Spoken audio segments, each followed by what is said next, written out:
ಕಲಬುರಗಿ ನಗರಕ್ಕೆ ಪ್ರಧಾನಮಂತ್ರಿ ನರೇಂದ್ರ ಮೋದಿ ಆಗಮಿಸಿದ್ದಾರೆ. ಎಐಸಿಸಿ ಅಧ್ಯಕ್ಷ ಖರ್ಗೆ ತವರು ಜಿಲ್ಲೆಗೆ ಬಂದಿರುವಂತದ್ದು ಪ್ರಧಾನಮಂತ್ರಿ ನರೇಂದ್ರ ಮೋದಿ ಅವರು. ಕಲಬುರಗಿಯಲ್ಲಿ ನರೇಂದ್ರ ಮೋದಿ ಅವರು ಸಮಾವೇಶದಲ್ಲಿ ಭಾಗಿಯಾಗಲಿದ್ದಾರೆ. ಕೆಲವೇ ಕ್ಷಣಗಳಲ್ಲಿ ರೋಡ್ ಶೋ ಕೂಡ ಆರಂಭವಾಗುತ್ತೆ. ನಂತರ ಅವರು ಸಮಾವೇಶದಲ್ಲಿ ಭಾಗಿಯಾಗ್ತಾರೆ. ಏರ್ಪೋರ್ಟ್ನಿಂದ ಕೆಲ ಹೊತ್ತಲ್ಲೇ ವೇದಿಕೆಯತ್ತ ಹೊರಡಲಿದ್ದಾರೆ ಪ್ರಧಾನಮಂತ್ರಿ ನರೇಂದ್ರ ಮೋದಿ. ರೋಡ್ ಶೋ ಮೂಲಕ ವೇದಿಕೆಯತ್ತ ನರೇಂದ್ರ ಮೋದಿ ಅವರು ಹೋಗಲಿರುವಂಥದ್ದು. ಈಗ ಆಲ್ರೆಡಿ ಸುಮಾರು 2 ಲಕ್ಷಕ್ಕೂ ಹೆಚ್ಚು ಜನ ಸೇರಿದ್ದಾರೆ ಸಮಾವೇಶದಲ್ಲಿ. ಹಾಗೆ ನರೇಂದ್ರ ಮೋದಿ ಅವರು ಸಾಗುವಂಥ ರಸ್ತೆಯ ಇಕ್ಕೆಲಗಳಲ್ಲೂ ಕೂಡ ಜನರು ಸೇರಿರುವಂಥದ್ದು. ನರೇಂದ್ರ ಮೋದಿ ಅವರನ್ನ ವೆಲ್ಕಮ್ ಮಾಡಿಕೊಳ್ಳುವಂಥ ನಿಟ್ಟಿನಲ್ಲಿ 2019ರಲ್ಲೂ ಕೂಡ ಪ್ರಧಾನಮಂತ್ರಿ ನರೇಂದ್ರ ಮೋದಿ ಅವರು ಕರ್ನಾಟಕದಲ್ಲಿ ಕಲಬುರಗಿ ಜಿಲ್ಲೆಯಿಂದಲೇ ಆರಂಭ ಮಾಡಿದ್ರು. ಚುನಾವಣಾ ಸಮಾವೇಶದ ರ್ಯಾಲಿಗಳಲ್ಲಿ ಭಾಗಿಯಾಗುವ ಮುಖಾಂತರ ಇಲ್ಲೊಂದು ಕಡೆ ಲಕ್ಕಿ ಪ್ಲೇಸ್ ರೀತಿಯಲ್ಲಿ ಬಿಜೆಪಿ ಕನ್ಸಿಡರ್ ಮಾಡ್ತಾ ಇದೆ ಕಲಬುರಗಿಯನ್ನು. ಬಿಕಾಸ್ ಅಲ್ಲಿಂದ ಆರಂಭ ಮಾಡಿದಂಥ ಹಿನ್ನೆಲೆಯಲ್ಲಿ 25 ಕ್ಷೇತ್ರಗಳನ್ನು ಗೆದ್ದಿದ್ದೀವಿ ಅನ್ನುವಂಥ ಲೆಕ್ಕಾಚಾರ ಬಿಜೆಪಿಗೆ ಇದೆ. ಸೊ ಹೀಗಾಗಿ ಅದೃಷ್ಟದ ನೆಲದಲ್ಲೇ ಈ ಬಾರಿನೂ ಕೂಡ ಚುನಾವಣಾ ಪ್ರಚಾರವನ್ನು ಆರಂಭ ಮಾಡಲಾಗ್ತದೆ. ಪ್ರಧಾನಮಂತ್ರಿ ನರೇಂದ್ರ ಮೋದಿ ಅವರು ಬಂದಂಥ ಒಂದು ವಿಮಾನಗಳ ದೃಶ್ಯಾವಳಿಯನ್ನು ಕೂಡ ತೋರಿಸ್ತಾ ಇದ್ವಿ. ಸೇನಾ ಹೆಲಿಕಾಪ್ಟರ್ ಮುಖಾಂತರ ನರೇಂದ್ರ ಮೋದಿ ಅವರು ತೆಲಂಗಾಣದ ಕರ್ನೂಲ್ನಲ್ಲಿ ಅಲ್ಲಿ ಚುನಾವಣೆ ಸಮಾವೇಶದಲ್ಲಿ ಭಾಗಿಯಾಗಿ ನಂತರ ಈಗ ಕಲಬುರಗಿಗೆ ಬರ್ತಾ ಇರುವಂಥದ್ದು. ಈಗ ಆಲ್ರೆಡಿ ಬಂದಿದ್ದಾರೆ, ಲ್ಯಾಂಡ್ ಆಗಿದ್ದಾರೆ. ಇನ್ನೇನು ಕೆಲವೇ ಕ್ಷಣಗಳಲ್ಲಿ ರೋಡ್ ಶೋ ಮುಖಾಂತರ ವೇದಿಕೆಗೆ ತೆರಳಲಿದ್ದಾರೆ ನರೇಂದ್ರ ಮೋದಿ ಅವರು. ಇದು ಎಐಸಿಸಿ ಅಧ್ಯಕ್ಷರ ತವರು. ಮಲ್ಲಿಕಾರ್ಜುನ್ ಖರ್ಗೆ ಅವರ ತವರು ಜಿಲ್ಲೆಯಲ್ಲೇ ಕಾಂಗ್ರೆಸ್ ವಿರುದ್ಧ ವಾಗ್ದಾಳಿಯನ್ನ ಮಾಡಲಿದ್ದಾರೆ. ಮಲ್ಲಿಕಾರ್ಜುನ್ ಖರ್ಗೆ ಅವರು ದೇಶದಾದ್ಯಂತ ಪ್ರಚಾರದಲ್ಲಿ ಮಾತನಾಡುವಂಥ ಸಂದರ್ಭದಲ್ಲಿ ಎಲ್ಲ ಕಡೆನೂ ಕೂಡ ನರೇಂದ್ರ ಮೋದಿ ಅವರ ವಿರುದ್ಧ ಯಾವ ರೀತಿಯಾಗಿ ವಾಗ್ದಾಳಿ ಮಾಡ್ತಾರೆ ಎಲ್ರಿಗೂ ಕೂಡ ಗೊತ್ತಿರುವಂಥ ವಿಚಾರಣೆ. ಈಗ ಅವರದ್ದೇ ನೆಲದಲ್ಲಿ ಅವರಿಗೆ ಟಕ್ಕರನ್ನು ಕೊಡುವ ಮುಖಾಂತರ ನರೇಂದ್ರ ಮೋದಿ ಅವರು ಕಾಂಗ್ರೆಸ್ಸನ್ನು ಯಾವ ರೀತಿಯಾಗಿ ಸೋಲಿಸಬೇಕು ಅನ್ನುವಂಥದ್ರ ಬಗ್ಗೆ ಕಾರ್ಯಕರ್ತರಿಗೆ ಕರೆಯನ್ನು ಕೊಡಲಿರುವಂಥದ್ದು. ಕಲಬುರಗಿ ಜಿಲ್ಲೆ ಈಗ ಆಲ್ರೆಡಿ ನರೇಂದ್ರ ಮೋದಿ ಅವರಿಗೋಸ್ಕರ ಹಬ್ಬದ ವಾತಾವರಣ ಅಲ್ಲಿ ನಿರ್ಮಾಣವಾಗಿರುವಂಥದ್ದು. ಮಧುಬಣ ಗಿತ್ತಿಯಂತೆ ಸಿಂಗಾರಗೊಳಿಸಲಾಗಿದೆ. ನರೇಂದ್ರ ಮೋದಿ ಅವರು ಬರ್ತಾರೆ ಎನ್ನುವ ಕಾರಣಕ್ಕೋಸ್ಕರ ನರೇಂದ್ರ ಮೋದಿ ಅವರು ಬರ್ತಾ ಇರುವಂಥ ಕಾರಣಕ್ಕೋಸ್ಕರ ಕಲಬುರಗಿಯ ಜನರನ್ನ ಮಾತನಾಡಿಸಿದ್ದಾರೆ ನಮ್ಮ ಪ್ರತಿನಿಧಿ. ಈ ಸಂದರ್ಭದಲ್ಲಿ ಏನೇನೆಲ್ಲ ಮಾತನಾಡಿದ್ದಾರೆ ಬಿಜೆಪಿ ಕಾರ್ಯಕರ್ತರು, ಕಲಬುರಗಿ ಜನ ನೋಡೋಣ.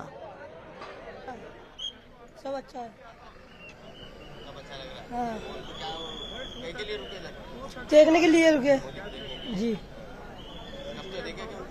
नहीं फोन पे देखे मगर असली में नहीं देखे। रुके वाले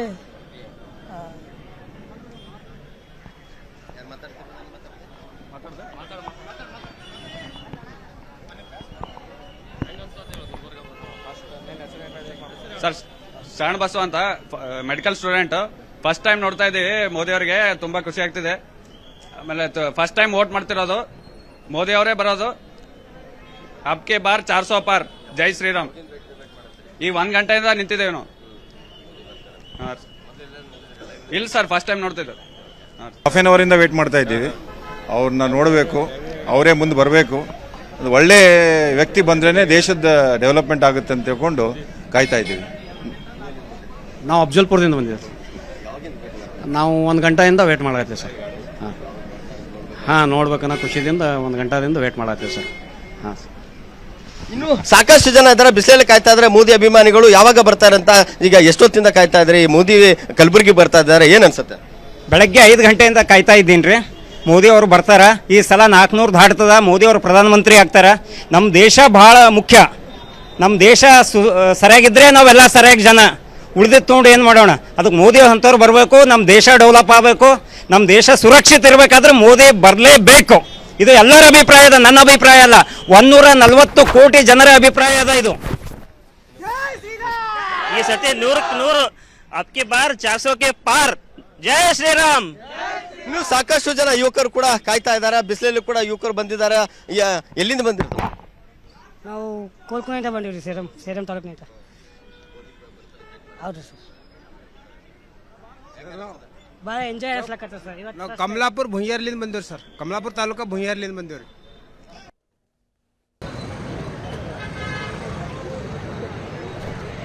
ನಿಮಗೆ ದೃಶ್ಯಾವಳಿಗಳಲ್ಲಿ ತೋರಿಸ್ತಾ ಇದ್ವಿ. ರೋಡ್ ಶೋ ಇರುವಂಥ ಹಿನ್ನೆಲೆಯಲ್ಲಿ ರಸ್ತೆಯ ಇಕ್ಕೆಲಗಳಲ್ಲೂ ಕೂಡ ಬ್ಯಾರಿಕೇಡ್ಗಳನ್ನು ಹಾಕಲಾಗಿದೆ. ಜನರು ಕೂಡ ಬರ್ತಾ ಇದ್ದಾರೆ. ಬೀದರ್ ಹಾಗೂ ಕಲಬುರಗಿಯ ಜನ ಬಂದಿರುವಂಥದ್ದು ಇವತ್ತಿನ ಸಮಾವೇಶದ ಸಂದರ್ಭದಲ್ಲಿ. ಏಕೆಂದರೆ ಯಾವಾಗಲೂ ಕೂಡ ಒಂದು ಸಮಾವೇಶ ನಡೆಯುವಂಥ ಸಂದರ್ಭದಲ್ಲಿ ಚುನಾವಣೆ ಟೈಮ್ನಲ್ಲಿ 3 ಲೋಕಸಭೆ 4 ಲೋಕಸಭೆ ಒಟ್ಟು ಮಾಡಿ ಸೇರಿಸಲಾಗುತ್ತೆ ಜನರನ್ನು.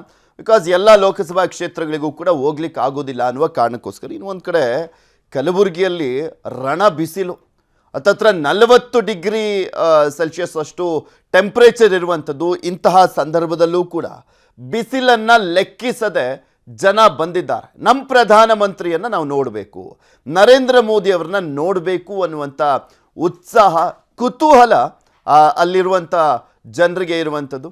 ACC ಅಧ್ಯಕ್ಷರ ತವರು ಬೇರೆ. BS ಯಡಿಯೂರಪ್ಪನವರು ಮಾತನಾಡ್ತಾ ಇದ್ದಾರೆ ಸಮಾವೇಶದಲ್ಲಿ, ನೋಡೋಣ. ಮಾತಾ ಕಿ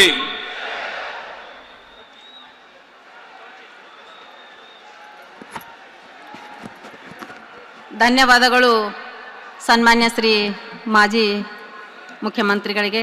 ಈಗ ಕರ್ನಾಟಕ ಸರ್ಕಾರದ ವಿರೋಧ ಪಕ್ಷದ ನಾಯಕರಾದಂಥ R. ಅಶೋಕ್ ಜಿ ಅವರು ಈ ವೇದಿಕೆಯನ್ನು ಉದ್ದೇಶಿಸಿ ಮಾತನಾಡಬೇಕಾಗಿ ವಿನಂತಿ ಮಾಡ್ಕೋತೇನೆ.